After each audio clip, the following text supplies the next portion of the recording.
Tout le monde. Voilà, ça c'est mon gros César. Mais oui, il aime pas être filmé, donc on va pas beaucoup le filmer. Putain, j'ai un poil.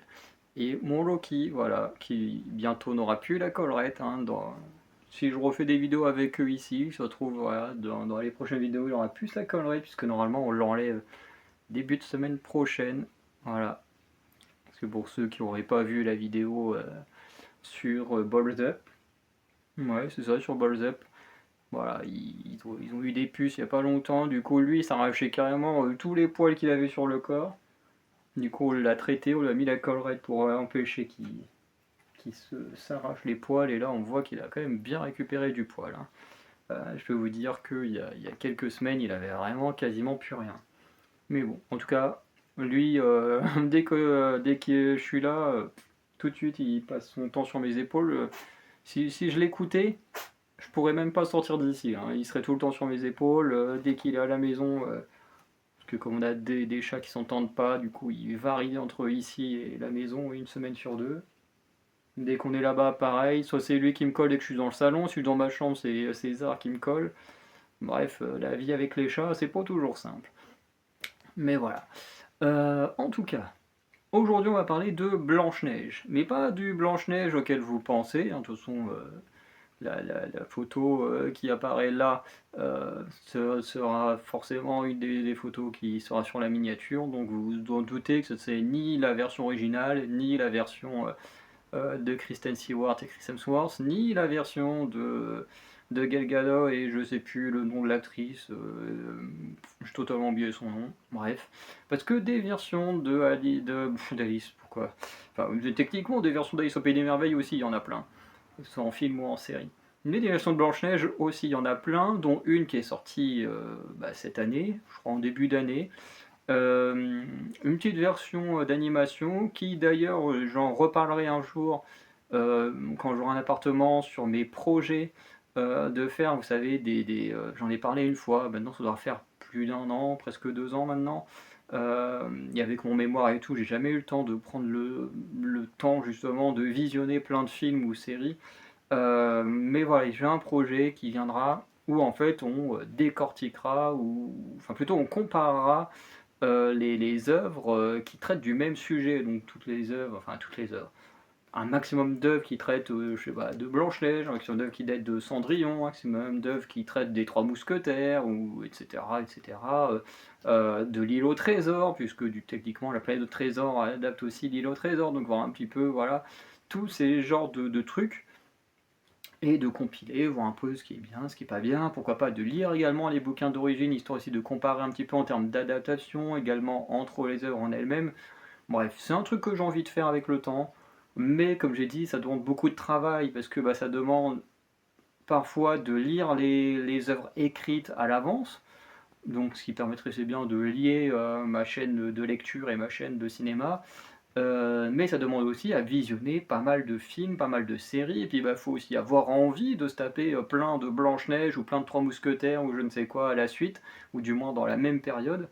Donc voilà, c'est vrai que c'est une série de vidéos qui peut être vraiment très très bien à faire, mais en même temps, faut avoir l'envie sur le coup, quoi, de se taper tout ça. Donc ce Blanche-Neige, en vrai, je pense que je serai pas très long. À chaque fois que je dis ça, mes vidéos font 20 minutes, ou Scary Movie même 40 minutes. Mais bon, j'ai réussi à faire qu'une vidéo de 10 minutes pour Balls Up, donc c'est que c'est faisable. Mais en soi, je pense que je vais pas être très long, parce qu'en soi, on est sur une adaptation, enfin une réadaptation d'une œuvre qu'on connaît déjà. Euh, non, je suis désolé, je vais faire des fois des grimaces parce que j'ai ma dent cassée ici là qui me fait super mal depuis 2 jours. Euh, mais voilà, on est sur une œuvre qu'on connaît déjà, donc ça devrait aller assez vite. Donc déjà, le premier point sur l'animation, c'est que moi, je la trouve pas très belle. Personnellement, j'aime pas du tout cette animation-là. Moi, voilà, c'est mon avis personnel, je la trouve assez laide. Enfin, je veux dire, normalement, Blanche-Neige, c'est censé être la femme la plus belle du royaume. Et en vrai, quand on regarde cette version, enfin l'animation qu'ils ont donnée à Blanche-Neige, je trouve qu'elle est pas si belle que ça. Voilà. Pour la meuf censée être la plus belle du monde, alors oui, elle reste quand même plus belle que la reine. De toute façon, avec les images qui défileront petit à petit, vous verrez les différents personnages. Mais je la trouve pas si ouf que ça. L'animation, je trouve qu'elle est pas ouf. Mais bon, après ça, c'est juste mon avis personnel. Il y en a peut-être qui vont aimer cette animation-là, moi en tout cas, je l'aime pas du tout. Voilà, et sans forcément comparer à la Blanche-Neige d'origine, enfin des années 30, qui était bah, du coup très bien faite. Là, forcément, ils ont essayé un truc un peu plus moderne, et moi j'ai du mal avec. Mais voilà. Du coup, au niveau de l'histoire, bon, on suit l'histoire plutôt classique hein, de la Blanche-Neige qui va devoir fuir le château, qui du coup va vivre avec les nains, puis combattre la reine, enfin du moins faire face à la reine. Euh, et c'est vrai qu'on est sur une œuvre, j'ai l'impression qu'elle adapte plus la version de 2025, ouais 2025, avec Gal Gadot, plutôt que la version originale. Je m'explique. Dans la version originale, Blanche-Neige est juste une jeune femme toute innocente, plutôt classique pour l'époque. Hein, voilà, aujourd'hui, c'est sûr que les femmes, elles ont évolué. Mais voilà, c'était juste une jeune femme innocente, voilà, que le chasseur doit assassiner, mais qui finalement ne le fait pas, et elle fuit, elle rencontre les nains, elle bouffe la pomme, elle s'évanouit, les nains se débarrassent de la reine de mémoire, ça fait très longtemps que j'ai pas revu le dessin animé d'origine, et puis ensuite le prince charmant vient lui faire le baiser, et puis machin. Donc on a juste une femme, au niveau de Blanche-Neige, une femme un peu bah, fragile, vraiment une femme, on peut même dire de ménage, puisqu'elle nettoie la maison des nains. Euh, mais voilà, c'est pas la guerrière qu'on nous présente depuis une dizaine d'années, puisque avec Kristen Stewart, on nous présentait déjà une Blanche-Neige combative, voilà, qui s'opposait à la reine. Mais le scénario ici m'a beaucoup plus fait penser à celui de Gal Gadot et j'ai toujours pas le nom de l'actrice qui joue Blanche-Neige. En vrai, on s'en fout vu comment elle a craché sur l'œuvre originale. Perso, on s'en fout de son nom. Euh, mais euh, mais je trouve que ça y ressemble plus parce que déjà dans cette animation, ce film d'animation, on a une Blanche-Neige combative. La première fois on la voit, elle est en séance d'entraînement avec un guerrier dont elle est amoureuse, déjà qui n'est pas un prince charmant dans ce film. C'est plus comme avec le chasseur, voilà, elle est plus liée à quelqu'un d'un combattant et non à un prince. Du coup, ils s'affrontent, elle gagne parce qu'elle est trop forte. Et voilà, ensuite son père se fait envoûter par la reine, il dit de l'ordre aux copains de Blanche-Neige, genre ils sont pas vraiment en couple, mais bon, ils sont suffisamment proches pour voilà. Euh, et du coup, le roi il donne l'ordre parce qu'il est envoûté par la reine. Du coup, la reine demande aux copains de la tuer. Forcément, il le fait pas, donc il remplace le chasseur.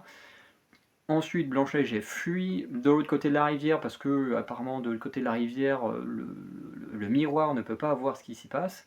Donc elle atterrit chez les nains, où malheureusement on n'a pas la scène un peu horrifique qu'il y a dans la forêt, ça c'est un peu dommage, moi j'aime bien cette scène-là dans le film original. Mais elle atterrit chez les nains.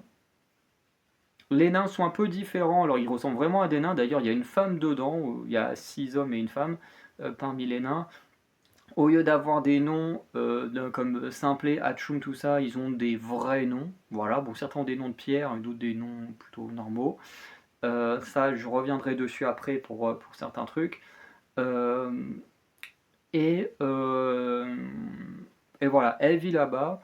Elle va faire plusieurs fois un affrontement avec la reine, enfin quand je dis un affrontement, un face-à-face, puisque la reine va d'abord venir sous sa vraie apparence pour lui foutre le corset. Bon, déjà, tu te dis, à quel moment t'as pas reconnu ta belle-mère qui vient sous sa vraie apparence. D'ailleurs, même la belle-mère, tu te dis, elle est complètement conne de venir sous sa vraie apparence.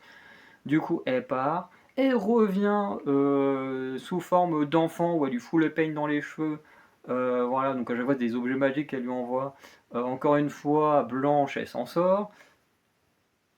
Puis ensuite, du coup, elle revient sous la forme qu'on connaît avec les pommes, voilà, de la vieille, et du coup, voilà, qui empoisonne Blanche. Sauf que Blanche, je sais pas, je sais plus trop pourquoi, mais elle arrive à recracher un morceau de la pomme, alors que techniquement, c'est le baiser qui la réveille. Et à la fin, du coup, Blanche combat et Loki, t'as pas l'impression que c'est pas le moment là? Mais du coup, Blanche combat la reine à la fin avec ses alliés, il libère le roi, et voilà, ils finissent par se débarrasser de la reine. Et c'est pour ça parce que je me souviens plus exactement de comment est le film de 2025, mais j'ai l'impression que ça ressemble beaucoup quand même. Euh, Parce que je trouve que l'intro avec Blanche-Neige, un peu plus rebelle, un peu plus effrontée, le plan de la reine pour l'évincer et tout, bah, ça par exemple, de mémoire, on l'a pas de manière aussi développée dans le film d'origine. Je trouve qu'on le travaille plus dans les œuvres récentes. Voilà, et ensuite, bah, du coup, on a voilà, Blanche-Neige qui survit et puis qui, du coup, ici combat la reine, là où la Blanche-Neige d'origine, elle ne la combattait pas du tout. Donc on est vraiment dans une version très moderne de Blanche-Neige, dans une version, comme je disais, assez similaire à celle de 2025, même si je me souviens plus si Blanche-Neige dans la comédie là, si elle combattait ou pas. Je m'en souviens plus, mais en tout cas on est dans un truc quand même assez proche quoi. Donc voilà. Et dans l'œuvre, ils ont rajouté des trucs, notamment il y a un petit lapin qui a été rajouté qui parle, voilà, pour surveiller les nains dans les mines. Ils ont rajouté un oiseau avec la reine. Voilà, bon, c'est des rajouts qui servent pas forcément à grand chose, hein, voilà, notamment le lapin est censé protéger Blanche-Neige à chaque fois, il n'y arrive pas. Enfin, voilà, le lapin il se loupe quand même 3 fois d'affilée, faut quand même le faire. Euh, voilà. Les nains, ils ont changé les noms. Et tout ce qui touche aux nains, j'ai l'impression que le studio qui a fait ce film-là n'avait pas les droits d'auteur pour vraiment tout adapter comme il faut, parce que les nains, comme j'ai dit, ils ne s'appellent pas Prof, Simplet, Hatchoum, tout ça.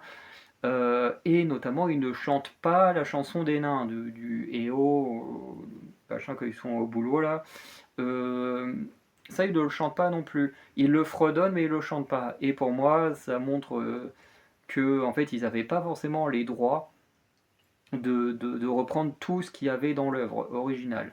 Un peu comme les Anneaux de pouvoir qui, avec le Seigneur des Anneaux, utilisent certains termes et tout, mais pas tout. Notamment, ils n'utilisent pas des termes de hobbit ou ce genre de choses. Et ici, j'ai l'impression que c'est un peu la même chose, mais un peu moins intéressant, parce que l'histoire de Blanche-Neige, on la connaît par cœur au bout d'un moment. Donc voilà. Après, qu'est-ce que j'en ai pensé? Bah, c'était sympa. En vrai, j'ai pas passé un mauvais moment. Mais c'est vrai que quand tu regardes le film, tu te dis, bon, Blanchette, elle est quand même très conne parce qu'elle se fait avoir 3 fois d'affilée par, par la sorcière, enfin par sa belle-mère. Tu te dis, il faut vraiment être con pour se faire avoir 3 fois d'affilée.